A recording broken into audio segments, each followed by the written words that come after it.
Ladies and gentlemen, my name is Salmeen Ansari and I welcome you back to another fantastic episode of Contour Cast Podcast for Life. First of all, thank you once again for all the support and appreciation that you've given the episodes that have been aired so far. It really means a lot to us. In case you haven't subscribed to our YouTube, Spotify, and SoundCloud channels, please do go ahead and do it now so that you stay tuned and updated in time for upcoming episodes. बहुत से दिलचस्प लोगों से अभी तक गुफ्तगू हुई है. आज I will have to say that the person that I have on the hot seat with me is such a ball of energy, positivity, wisdom, strength, and so much more. I am extremely happy today to welcome to the hot seat Yusra Amjad Butt. Yusra, welcome to the hot seat. Thank you so much for having me. It's my pleasure, Yusra. अब आपसे जो गुफ्तगू अभी तक हुई है उसमें एक बहुत ही different perspective towards life, towards being a female professional and towards being a professional at Contour software पता चला है. तो सबसे पहले तो ये बताएं कि कहाँ से वो कहानी शुरू हुई, क्या ऐसा इंकशाफ हुआ कि आपने तय किया कि एडवोकेट की बेटी होने के बावजूद मैंने एक डिफरेंट ही करियर ट्रेजेक्टरी अपनानी है और बनानी है. देखिए, कहीं ना कहीं किसी को तो चेंज लेके आना पड़ता है ना. कब तक डॉक्टर के बच्चे डॉक्टर और एडवोकेट के बच्चे एडवोकेट ही बनते रहेंगे. ट्रू. सो डेफिनेटली फीमेल्स के लिए आईटी एक ऐसी फील्ड है जो कि बहुत अच्छी फील्ड है और मैं इंकरेज करती हूँ कि ज़्यादा से ज़्यादा फीमेल्स को इस फील्ड में जो है वो आना चाहिए. और मुझे खुद भी कंप्यूटर्स का शौक था. I was crazy about computers और मैंने अपना पहला कंप्यूटर 2001 में जिद करके अपने फादर से लिया था. Okay. And he supported me at that time. Even my father was so supportive through out, even till now he is. और मेरे लिए एमएससी आईटी के लिए जो एडमिशन फॉर्म सब कुछ था, he himself took that initiative, you know. और he was so proud that मैं भी उसी यूनिवर्सिटी से ही अपना मास्टर्स करी हूँ जहाँ से मेरे फादर ने अपना मास्टर्स किया है. देन उन्होंने अपनी लॉ डिग्री भी वहाँ से की. I am talking about university of the Punjab. So it's all because of my father. Okay. तो आपने एक बहुत ही इंटरेस्टिंग एंड रादर मज़ाहिया कहानी सुनाई थी of when you first went for your first job interview. तो क्या हुआ था? जी बिल्कुल. इवेंचुअली पहले मेरे फादर की कोशिश ये थी कि क्या ज़रूरत है जॉब करने की, छोड़ो, एंजॉय करो, आगे पढ़ो. लेकिन डेफिनेटली मुझे पता था कि मुझे कुछ करना है. तो व्हेन आई टोल्ड हिम कि मेरा फर्स्ट इंटरव्यू कॉल आ गया, तो he went with me in the interview, you know. और वहाँ पे जाके उन्होंने क्या किया कि जब उन्होंने मुझे इंटरव्यू के लिए बुलाया कि आ जाए, मेरे फादर उठे और मेरे साथ जाके कॉन्फ्रेंस रूम में बैठ गए. तो वहाँ पे जो इंटरव्यू जिन्होंने करना था, फिर उन्होंने कहा कि सर आप चल के बाहर बैठे, इंटरव्यू आपका नहीं है, उनका है. तो खैर that was a funny story, you know. तो डेफिनेटली विदाउट हिज सपोर्ट मैं आज यहाँ पे नहीं होती जहाँ पे मैं हूँ. तो it's all because of my father and my mother, you know. That is so adorable और बहुत ही इंटीमेट मोमेंट आपने शेयर किया एंड इट्स अंडरस्टैंडेबल. पाकिस्तान का कल्चर कुछ ऐसा है where parents really look out for their kids even जब बच्चे बड़े हो जाते हैं. और ख़ास तौर पे बेटियों के लिए you know fathers have a special soft spot. I can just imagine you know your father walking into the conference room thinking कि मैं भी साथ इंटरव्यू दूंगा. अच्छा, वहाँ से शुरुआत हुई, पहली जॉब आपको मिली.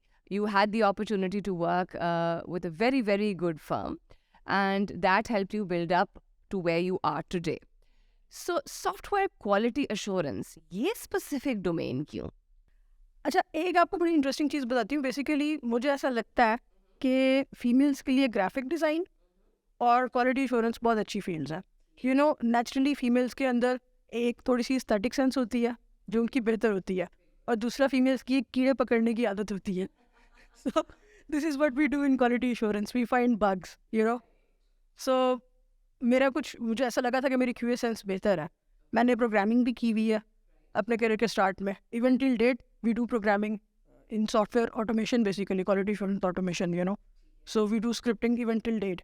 बट मुझे लग रहा था कि QA वॉज द फील्ड जो कि मुझे अपना करियर बनाना चाहिए. मुझे मज़ा आ रहा था इसमें काम करने में. So, overall, more than a decade, नहीं, about 15 years of experience in software quality assurance. ऐसी क्या चीज़ है that you have continued in this particular domain, Yusra? And दूसरा ये आपने evolution देखा होगा over so many years of how this space has progressed. So, would you recommend to people who are looking to start off their careers कि इस space को software quality assurance को अपनाएं? जी बिल्कुल, exactly just like other IT fields, quality assurance has evolved a lot in all these years, और नए बच्चों को मेरा यही सजेशन है कि वो लोग QA को एक अच्छे करियर की तरह समझें, मेहनत करें, और they can make a career out of it, जैसे कि आपने देखा होगा कि रिसेंटली कॉन्टोर ने बूट कैंप्स भी लॉन्च किए हुए हैं, जिसमें स्पेसिफिकली हम लोग बच्चों को क्वालिटी एश्योरेंस ऑटोमेशन की ट्रेनिंग दे रहे हैं। और मेरे ख्याल में ये बच्चों के लिए बहुत अच्छी अपॉर्चुनिटी है कि वो इसका फ़ायदा उठाएं। और हम लोग जब हम लोगों ने स्टार्ट किया था, देखिए इस तरह की कोई ट्रेनिंग्स नहीं थी, हम लोगों ने सारा कुछ सेल्फ लर्न किया था बेसिकली, खुद कोशिश की थी, ऑनलाइन रिसोर्सेज भी कम होते थे। लेकिन अब तो नए बच्चों के पास, नई जनरेशन के पास एक बहुत अच्छी अपॉर्चुनिटी है कि इस तरह के बूट कैंप्स उनको मिल रहे हैं, इंडस्ट्री के जो एक्सपीरियंस लोग हैं वो उनको ट्रेन कर रहे हैं। राइट। तो ये तो एक तरह से ड्रीम कम ट्रू वाली सिचुएशन है बच्चों के लिए। तो डेफिनेटली मैं यही सजेस्ट करूँगी सबको, जो लोग भी इस फील्ड में आना चाह रहे हैं, उनको अपने स्किल सेट पे काम करना चाहिए। फैंटास्टिक। अच्छा, you are known as a force to be reckoned with, यानी कि काम में तो आप माहिर हैं ही, महारत रखती हैं, बहुत डेडिकेटेड है, बहुत डिलिजेंट है, you're a fantastic team lead, but also in the field of sports आप बहुत कम्पिटिटिव हैं। ये क्या कहानी है युसरा? ये सारी कहानी आपको बताता कौन है? अच्छा, स्पोर्ट्स की जहाँ तक बात है, तो मुझे अपने स्कूल कॉलेज डेज से ही जो है वो स्पोर्ट्स का शौक था। I was in my school college sports teams, cricket, hockey, volleyball, so on.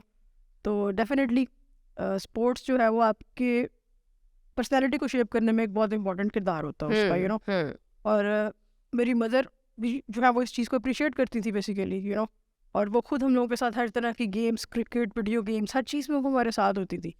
Exactly.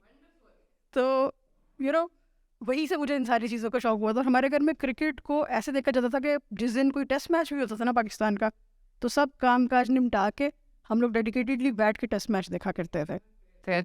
Hardcore sports fans. So when you came into Contour, ये वैसे ही बहुत इनेबलिंग एनवायरनमेंट, और यहाँ पे sports are very important. Lahore का जब ये चैप्टर शुरू हुआ था कॉन्टूर का, व्हेन इट स्टार्टेड एक्सपैंडिंग, तो ये बताया जाता है कि it's a very important part of the social fabric of what contour is. तो आपने कहा ये तो मेरी डोमेन है ना, तो मैं जो है वो चैम्पियंस लीग और डिफरेंट कॉम्पिटिशन्स में आगे बढ़ बढ़ के काम करूँ। बट देन स्पोर्ट्स की तरफ इंक्लिनेशन एक चीज़ होती है, और वो लोग जिनको कोई दिलचस्पी ना हो उनको मोटिवेट करना कि वो पार्टिसिपेट करे, वो एक और चीज़ होती है। तो did you find that challenging? No, not at all. Basically I believe in team work. तो चाहे स्पोर्ट्स हो या आपका कोई भी प्रोफेशनल करियर हो, it is not a one man show in my opinion, to be honest with you. You should always have a good team. You should have that capability कि आप अपने साथ इर्द गिर्द के लोगों को भी मोटिवेट करें, और एज अ टीम आप लोग वो रिजल्ट्स भी अचीव कर सकते हैं जो इंडिविजुअली आप शायद सोच भी नहीं सकते।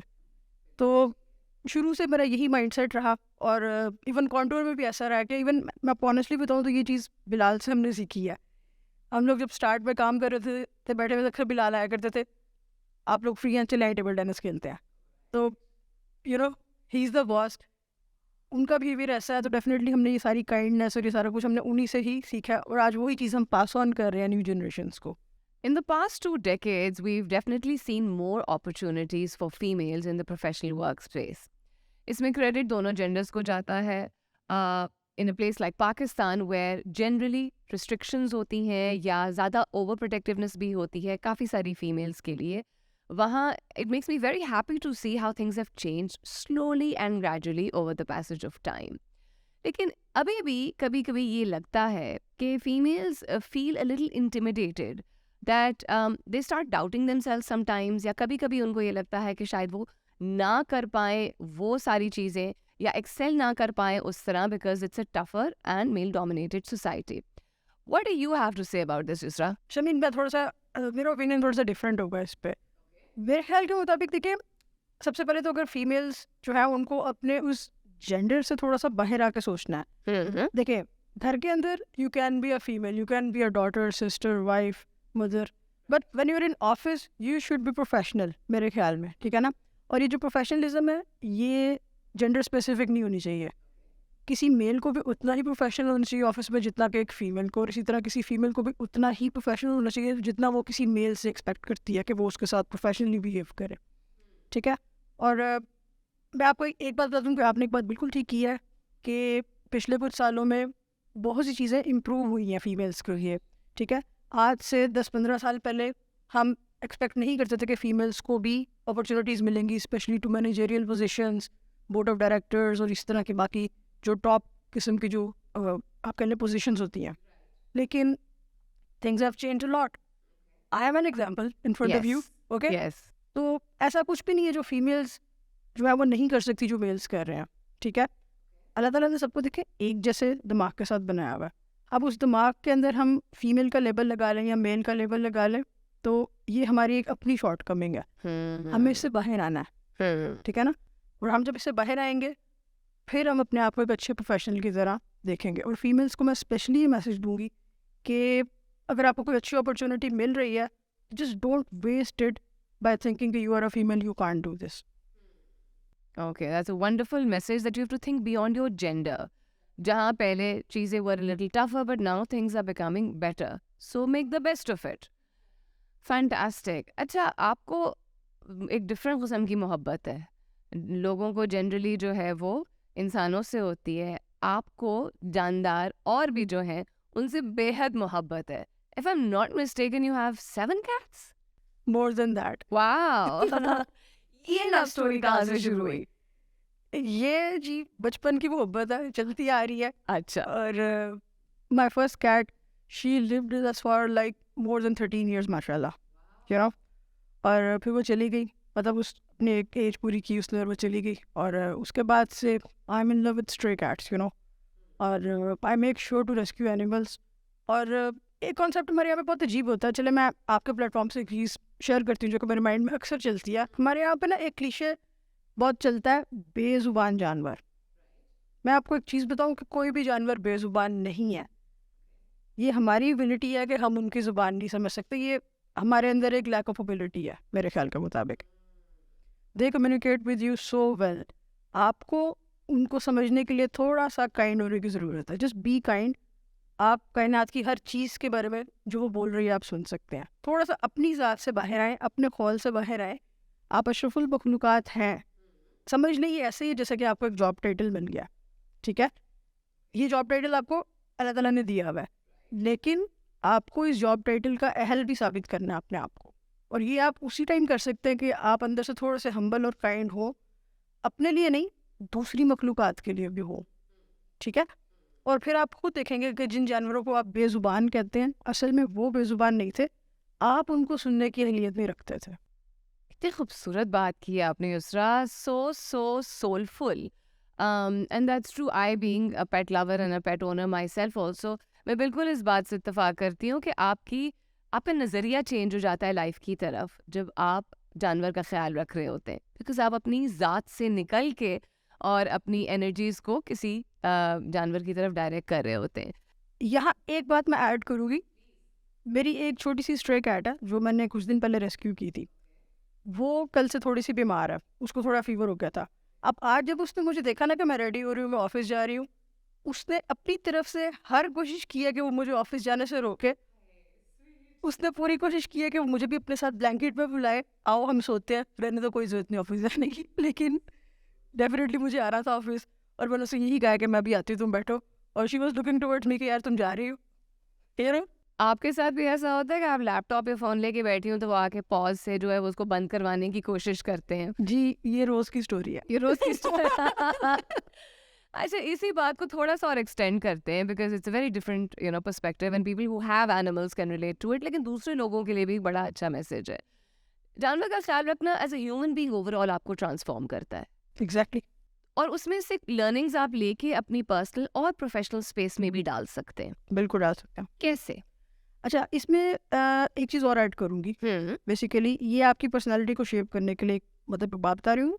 एक तो आपकी काइंडनेस टूवर्ड्स एनिमल्स या कोई भी और लिविंग बीइंग. Secondly sports. ये दो चीज़ें ऐसी हैं सलमीन जो कि आपकी पर्सनालिटी को बहुत ज़्यादा शेप करती हैं. तो मेरे ख्याल के मुताबिक अगर हम बच्चों को बचपन से ही इन दो चीज़ों की तरफ डाल देना तो जब वो बड़े होंगे आपको फील होगा कि आपने कोई अच्छे ह्यूमन बींग्स को बड़ा किया. Very well. स्पोर्ट्स जो है वो आपको स्पोर्ट्समैनशिप सिखाती है. ठीक है, आपकी एक टीम स्पिरिट होती है और बच्चों के अंदर से उनको पता चलता है कि हर दफ़ा ज़रूरी है कि सिर्फ हम ही जीत रहे हैं, कोई और भी जीत सकता है. अगर उनको कभी लाइफ में कोई लॉस हो जाता है कोई प्रॉब्लम हो जाती है तो उनके अंदर एटलीस्ट इतना स्टेमिना बिल्डअप हो जाता है कि वो उस चीज़ को अच्छे से बर्दाश्त कर सकते हैं, उनके अंदर एक बर्दाश्त पैदा होती है। ठीक है, और बर्दाश्त ही ऐसी चीज़ है जो कि हमारी सोसाइटी में बहुत कम होती जा रही है Yes. और हमें इसकी बहुत ज़्यादा ज़रूरत है। अपने से डिफरेंट लोगों को भी बर्दाश्त करना सीखें, मेरे ख्याल के मुताबिक। हम आहंगी का कॉन्सेप्ट जो है, एग्जैक्टली, चाहे वो कोई Right. रिलीजन हो, चाहे वो कोई कल्चर हो, चाहे वो कोई लैंग्वेज हो, हम लोग बर्दाश्त ही तो नहीं करते। जिस दिन बर्दाश्त करना सीख लेंगे ना, हमारी चीज़ें बहुत आसान हो जाएंगी हमारे लिए। और दूसरी चीज़, काइंडनेस नहीं है हमारे अंदर, और ये वो चीज़ें कि हमें बचपन से ही सिखानी चाहिए बच्चों को, क्योंकि बड़े होकर तो एक इंसान जो बन जाएगा वो फिर बहुत मुश्किल से ही चेंज होगा। जी बिल्कुल। वो जो उसकी पर्सनैलिटी शेप अप होनी थी वो हो गई है। अगर हम बचपन से ये चीज़ें अपने बच्चों में डालेंगे ना, तो मेरे ख्याल में आने वाली जनरेशन्स हमारे जनरेशन से बहुत बेहतर होंगी। Well said, and Amin to that also. What a beautiful thing Yusra has just shared कि हम आहंगी और coexistence का concept जो है वो आप में ज़्यादा बेहतर तरीके से develop हो सकता है when you start taking care of animals, and I would say even plants. Exactly, every living being, Salmeen, every living being, you know, चाहे वो humans हो, animals हो, plants हो, birds हो, it could be anything, you know. वैसे तो दोनों genders में अपनी अपनी काबिलियत होती है, and we've spoken about, you know, not restricting things to on the basis of a gender, लेकिन कुछ चीज़ें instinctively males will be able to, you know, pay more attention to and pick up very quickly, and females के साथ भी यही है. And crisis management एक ऐसी चीज़ है जो ख़वातीन बहुत बेहतरीन तरीके से कर लेती हैं, because that's something that instinctively comes up when any kind of big or small crisis comes in front of them. वो घर पे मेहमान unexpected आ जाए, या you know on the spur of a moment कोई प्लान बनाना है और उसके लिए चीज़ें अरेंज करनी है etc. तो आपकी तो फील्ड ही ऐसी है जिसमें किसी भी वक्त कोई भी चीज़ जो है वो एक क्राइसिस की शक्ल ले सकती है. कैसे मैनेज करते हैं आप, and how do you get used to you know a situation where consistently crisis follows another crisis? आपने बिल्कुल ठीक बात की, क्योंकि फील्ड में तो कभी भी क्राइसिस आपके ऊपर आ सकते हैं। राइट. तो कभी इस तरह की कोई सिचुएशन हो जाए, लेट्स सपोज कोई बैड रिलीज हो गई या कुछ, it could be anything, you know, तो सबसे पहले तो उसमें ठंडा दिमाग, ऐसा नहीं होना चाहिए कि जिस टीम मेंबर ने वो काम किया आप जाएं उसके ऊपर चीखना चिल्लाना शुरू कर दें. Just calm down, just try to understand कि क्या चीज़ हमसे मिस हुई थी, और we have to you know make sure कि नेक्स्ट टाइम वो चीज़ रिपीट ना हो. राइट. डेफिनेटली एक सक्सेसफुल प्रोफेशनल की निशानी ही है कि वो अपनी मिस्टेक से लर्न करेगा. ठीक है ना, कोई मसला नहीं है, एक दफ़ा मिस्टेक हो गई, अपना प्रोसेस बेहतर करें, अगली दफ़ा कोशिश करें कि एटलीस्ट वो मिस्टेक आपसे रिपीट ना हो. ठीक है. ठीक है, और मैं ये नहीं कह रही कि एक दिन ऐसा आएगा कि आपसे कोई मिस्टेक नहीं होगी या आपके काम में कोई चीज़ मिस नहीं होगी. It could still happen, you know. तो बट अक्लमंद इंसान वही होगा जो कि गलती से सबक सीखे और दोबारा उसको रिपीट ना होने दे. तो यही कुछ हम अपनी टीम में करते हैं, और माशाल्लाह my cure team is one of the successful teams at Contour. I'm so glad to hear that. You sound like a very proud sister, mama and team lead. अच्छा, इसी से मैं एक्सटेंड करूँगी दूसरे सवाल को. आपको क्राइसिस मैनेजमेंट के लिए एक सेंस ऑफ काम तो रखना होता है, बट एक तो individually also you are quite an optimist and that's how you come across, and I think again आपका शोबा ऐसा है कि उसमें you have to be you know learn to be optimistic. लेकिन life has also shown and so has research that a lot of times जो खुद optimist होते हैं वो प्रोवाइड तो कर पा रहे होते वो एम्पैथी और प्यार और पॉजिटिविटी दूसरे लोगों के लिए, लेकिन खुद उनके पास कोई self reliant source of optimism नहीं होता है जिसमें you know they can turn back to themselves. So sometimes you know वो सारी एनर्जी दूसरी तरफ निकाल देते हैं. तो आप कैसे अपने ऑप्टिमिज्म को जगाए रखती हैं? बहुत अच्छा सवाल है ये आपके. एग्जैक्टली, आप बिल्कुल ठीक कह रही हैं. अक्सर ऐसा हो जाता है कि दूसरों को चीयर अप करते करते समटाइम्स आपकी अपनी एनर्जी इतनी ड्रेन हो जाती है, लेकिन डेफिनेटली लाइफ है, आपने आगे चलना है. लेकिन I have some good friends, right. Family, you know, और इसके अलावा मेरा एक ही फंडा है, कभी भी ज़रा डाउन फील कर रहे हो, अपना कोई सा भी फेवरेट फूड आप लें, खाएं, ड्राइव पे निकल जाए, लाउड म्यूजिक चला लें, यू नो, ठीक है. और थोड़ा सा तेज़ गाड़ी चला लें. ये नहीं कि आप सिग्नल तोड़े मैंने आज तक कोई सिग्नल नहीं तोड़ा है, मेरा कोई चलान नहीं है, ठीक है, लेकिन डेफिनेटली थोड़ा सा आप ड्राइव थोड़ा सा फास्ट कर लेती हूँ. मतलब मैं अपने लिए बता रही हूँ, मैं आपको नहीं कह रही. थोड़ा सा ड्राइव फास्ट कर लिया, कोई लाउड म्यूजिक चला लिया, अपनी पसंद का कोई गाना सुन लिया. और डेफिनेटली मोस्ट इम्पॉर्टेंट थिंग, अगर मैं ये सब कुछ नहीं कर सकती, लेट्स सपोज अगर कोई होप अवेलेबल नहीं है किसी टाइम में, तो वो लोग मेरे काम आते हैं. बेसिकली वो लोग मुझे रेस्क्यू करते हैं जिनको मैंने रेस्क्यू किया होता है. मेरी कैट्स, वो कभी भी आपको परेशान बैठा हुआ नहीं देख सकती. वो कोई ना कोई ऐसी हरकत करेंगी कि आपकी सारी टेंशन अपनी तरफ ले लेंगी. सही. और eventually आप cheer up हो जाएंगे. So beautiful. Because they pick up on the vibe, na? Just like we pick up on vibes of people, so animals also pick up on our vibe. सोफे पे चलती हुई आपके पास आ जाएंगी, इधर आके आपको इतना प्यारा सॉफ्ट सा यहाँ पे टच करेंगी और दैट्स इट, सारी परेशानी खत्म. सारी परेशानी ख़त्म. अच्छा, केओस बहुत है आजकल इर्द गिर्द. ना भी इंसान बहुत ज़्यादा टीवी देखता हो या फ़ोन का इस्तेमाल करता हो, वी कांट डिनाई कि केओस है. अनसर्टेनिटी है, इकोनॉमिक टर्मोइल है, रीजन में काफ़ी इंस्टेबिलिटी हमें देखने को मिल रही है, not just in Pakistan and globally also. At the they saying that we're at the brink of very hard times right now. So your field and then your company is one of the top most sought after companies in Pakistan. माशाल्लाह. Mashallah say. And I'm sure you feel that responsibility कि despite whatever is going around, we contribute in the best possible way ताकि एक company जो है वो परवान चढ़ती रहे. So how important is this to you as a person and as a professional rather कि हम जो volatile factors है जो हमारे हाथ में नहीं है उसके बावजूद हम काम को एक certain मेयार का रखते रहें, because this is easier said than done. It's not easy to shut out all that noise and still keep your head in the game. So personally, how do you deal? QA की field एक ऐसी field है कि quality is not a one day job, या कोई T20 match नहीं है कि आपने 2-3 घंटे में खेला और ख़त्म कर दिया. ये एक कंसिस्टेंट परफॉर्मेंस का नाम, ठीक है ना. तो हम अपनी फील्ड में रहते हुए अपनी कंपनी को इस तरह पोर्ट्रे कर सकते हैं, उसके पॉजिटिव इमेज को, कि हम अच्छा काम करके दिखाएं, ठीक है ना. तो आप कहीं भी जाएं, अपनी कंपनी को अगर आप रिप्रेजेंट कर रहे हैं तो मेक श्योर कि आप एक प्रोफेशनल तरीके से बात करें, प्रोफेशनल बिहेवियर शो करें. तो ऑफ कोर्स आप ना सिर्फ अपनी कंपनी बल्कि अपनी कंट्री को भी इस तरह रिप्रेजेंट कर सकते हैं, ठीक है ना. तो देखिए, कोई भी कंट्री, कंपनी, कुछ भी हो, बेसिकली वो अपने लोगों से पहचानी जाती है ना. और अगर आप किसी ऑर्गेनाइजेशन के साथ एसोसिएटेड है तो मेरे ख्याल के मुताबिक आपको उस रिस्पॉन्सिबिलिटी को खुद फील करना चाहिए. जब आप उस चीज़ को फील करेंगे तो ऑटोमेटिकली आपका बिहेवियर में आप थोड़े से केयरफुल हो जाएंगे. आप क्या कर रहे हैं, आप क्या बोल रहे हैं, जो भी चीज़ आप कर रहे हैं, तो ऑटोमेटिकली आपके काम में क्वालिटी प्रोड्यूस होगा. Wonderful. That's so inspiring. That's so inspiring to hear. अच्छा, 2023 की शुरुआत हुई और पिछले साल 2022 था, उससे पहले 2021 था. एक कॉमननेस है लोगों में कि जब जैसे ही एक साल ख़त्म हो रहा होता है, उसका अख्ताम हो रहा होता है और दूसरे साल की शुरुआत, तो लोग गोल्स मार्क करना शुरू कर देते हैं. कुछ पर्सनल गोल्स होते हैं, कुछ सेल्फ डेवलपमेंट गोल्स होते हैं, कुछ प्रोफेशनल गोल्स होते हैं. यहाँ तक कि एक माइंडसेट है जो कि कहता है कि 5 ईयर गोल या 10 ईयर गोल रखना चाहिए. आप इस बात से इत्तेफाक करती हैं, नहीं करती हैं? आपके गोल्स कोई है? Where do you see yourself going? What approach do you have about all this? अच्छा, अगर आप वर्क गोल्स की बात कर रही हैं तो हम लोगों को तो बेसिकली मंथली गोल्स तक बने हुए होते हैं, राइट, ठीक है ना. तो डेफिनेटली क्वार्टरली, ईयरली गोल्स होते हैं हम सबके. लेकिन अगर आप पर्सनली मेरी बात करें तो I am kind of go with the flow person, you know. So आपको इतना कॉन्फिडेंस होना चाहिए अपने ऊपर कि सिचुएशन कैसी भी होगी, I will try my best to manage it, you know. So मैं यूजुअली अपने पर्सनली कोई इतने गोल्स नहीं सेट करती.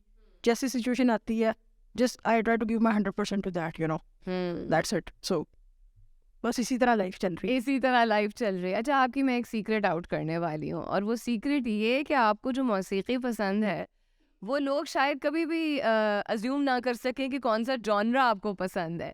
ये कहाँ से आया, बताएं. एक तो वो जॉनरा क्या है, and when did you start listening to it? बचपन से शायद. You been listening to rap बचपन से? मतलब एग्जैक्टली जब से म्यूजिक की थोड़ी सी सेंस आई थी तब से, यू नो. और सिर्फ रैप नहीं, बेसिकली अगर आप मेरी प्लेलिस्ट देखें तो उसके अंदर आपको हर तरह के सॉन्ग्स मिलेंगे. सो बस कोई भी गाना अच्छा लग जाए और मैं उसको प्लेलिस्ट में ऐड कर लूँ, ड्राइव करते हुए बस वो प्लेलिस्ट चलती रहती है, यू नो. सो बस इसी तरह. लेकिन एक प्रेफरेंस है आपकी टूवर्ड्स रैप? एग्जैक्टली. वैसे मुझे फैटी वैप के सॉन्ग अच्छे लगते हैं. अनफॉर्चुनेटली वो आजकल नए गाने बना नहीं रहा है, अच्छा, लेकिन उसको okay. बनाने चाहिए मेरे ख्याल में. सही सही. Are you a books person और are you a movies person? मेरे ख्याल में मैं दोनों ही नहीं हूँ. दोनों ही नहीं है. Very interesting. So you don't look forward to new movies और न्यू बुक्स? नहीं, बेसिकली अगर मुझे कोई मूवी देखनी भी हो ना तो मुझे सिनेमा में जाके पाकिस्तानी मूवीज देखना अच्छा लगता है. वाह, मैंने क्या वो बात पाकिस्तानी है. मूवीज भी देखी हुई है जो कि मेरे ख्याल है सिनेमा में सिर्फ 2-4 लोग ही बैठ के देख रहे होंगे. Really? यार ये एक बहुत अनफॉर्चुनेट चीज़ है कि हम लोग अपनी मूवीज़ को सपोर्ट नहीं करते. मुझे पता है कि हमारी मूवीज़ इस तरह की नहीं है, वो कहीं ना कहीं बीच में आकर बोरिंग हो जाती हैं, बट स्टिल यार अपनी चीज़ ऑन कर लेनी चाहिए. मेरे ख्याल में कोई फ़र्क नहीं पड़ता इस चीज़ से. मतलब आप किसी भी फ्रेंड के साथ जाएँ, just to spend some good time, तो डेफिनेटली आप जाके कोई अच्छी मूवी देख सकते हैं. इतनी बोरिंग नहीं होती हमारी movies. Just grab a popcorn, peach ice tea, that's it. Peach iced tea. Fantastic combination. Yusra, what a pleasure having you today on the podcast. I hope आपको उतना ही मज़ा आया होगा अपनी कहानी सुनाने में जितना हमें मज़ा आया आपको होस्ट करने में. Thank you for being with us. Thank you so much for having me. Ladies and gentlemen, that's the end of today's podcast. We hope that you had a wonderful time listening to Yusra's very, very unique perspectives on life, profession, and so much more. Till next time, this is me, Salmeen Ansari, signing off and saying thank you and Allah Hafiz.